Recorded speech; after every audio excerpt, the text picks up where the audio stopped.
Сәлеметсіздер ме балалар?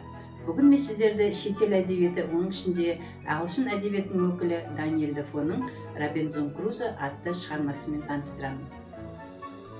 Даниэль Дефо, Робинзон Крузо. Бұл Йорк атты қаладан шыққан Робинзон Крузо туралы әңгіме.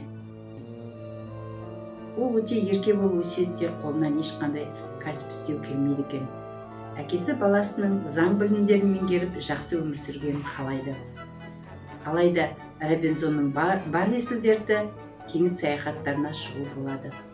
Бір күні ата-анасының қарсылығына қарамастан Робинзон Лондонға жүзгелі тұрған кемеге мінеді.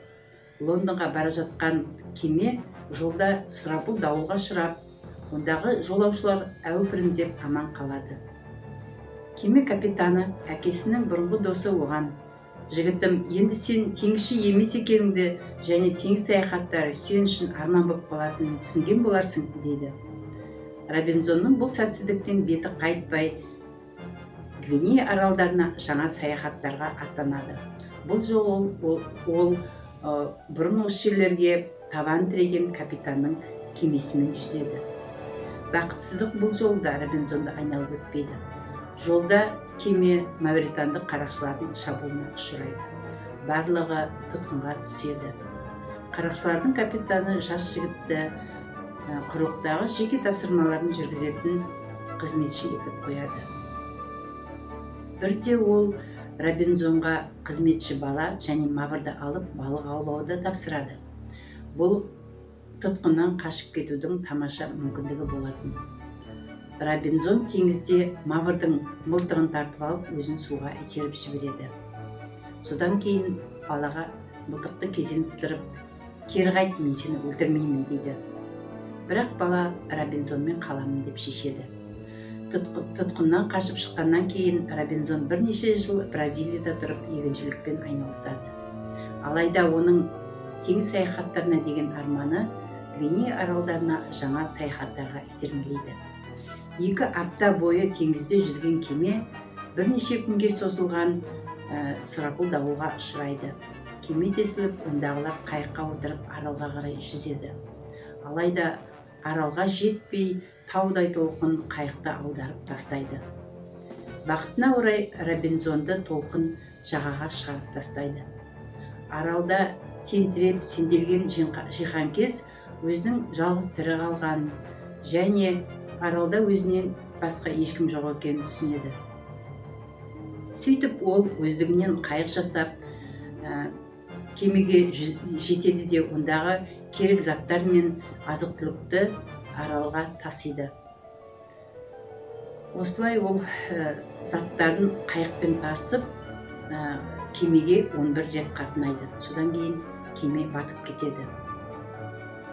Аралда өзіне қауіпсіз орын іздеп, ұзақ уақытты жүріп, соңында таудың етегінен өзіне үңгір тауып алады. Соған өзінің азық-түліктері мен керек заттарын тасып, айналасын қоршап қояды. Ол аралда жабайы ешкілерді көріп, оларды қолға үйретеді. Сонымен қатар бұл жүгеріні де егеді. Арада бірнеше жыл өткеннен кейін осы жабайы ешкілерді қолға үйреткені дұрыс шешім қабылдағаны екенін түсінеді. Өйткені олар аралда жан бағып қалудың басты кепілі болатын. Бір күні аралда серуендеп жүріп, құмның үстінен адамның іздерін көреді де қатты қорқып кетеді. Өйткені бұл іздер адам жегіштердің іздері болуы мүмкін деген ой келеді. Ендігі жерде өте сақ болып жүру керектігін түсінеді. Бұл кезде ол осы аралда жүргеніне жаңа адам баласын көрмегеніне 15 жыл толған болатын. Бұл оқиғадан кейін де ол бірнеше рет адам денесінің қалдықтарын, бас сүйектерін тауып алып жүреді. Ал ең қорқыныштысын ол осы аралда 25 жыл өмір сүргеннен кейін көреді. Бір күні осы адам жегіштер тұтқындарды алып баратырғанын көреді. Ал бір тұтқын олардан қашып шығып, бас сауғалап Робинзонға қарай жүгіреді. Робинзон оны құтқарып қалады. Робинзон өзінің жаңа досының атын Жұма деп қояды. өйткені олар аптаның осы күні кездескен болатын. Робинзон өзінің бар білген істерін жұмаға үйретеді.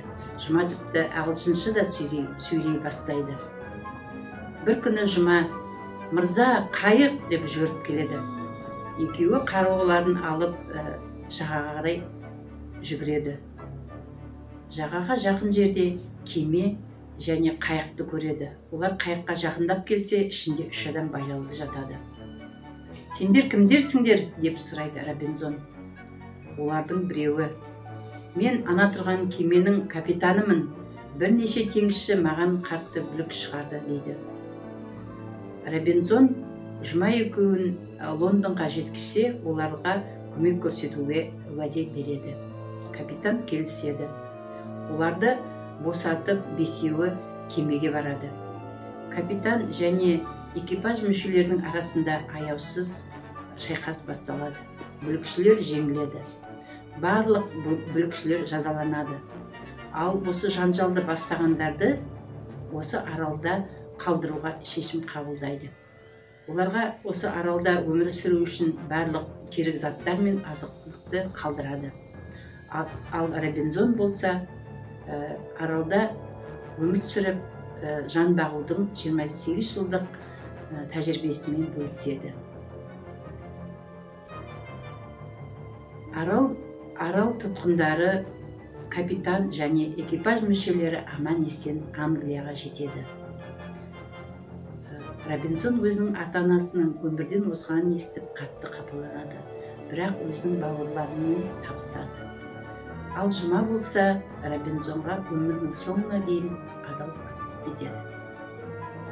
Міне балалар, бүгін мен сіздерді ағылшын жазушысы Даниэль Дефоның «Робинзон Крузо» атты романымен таныстырдым.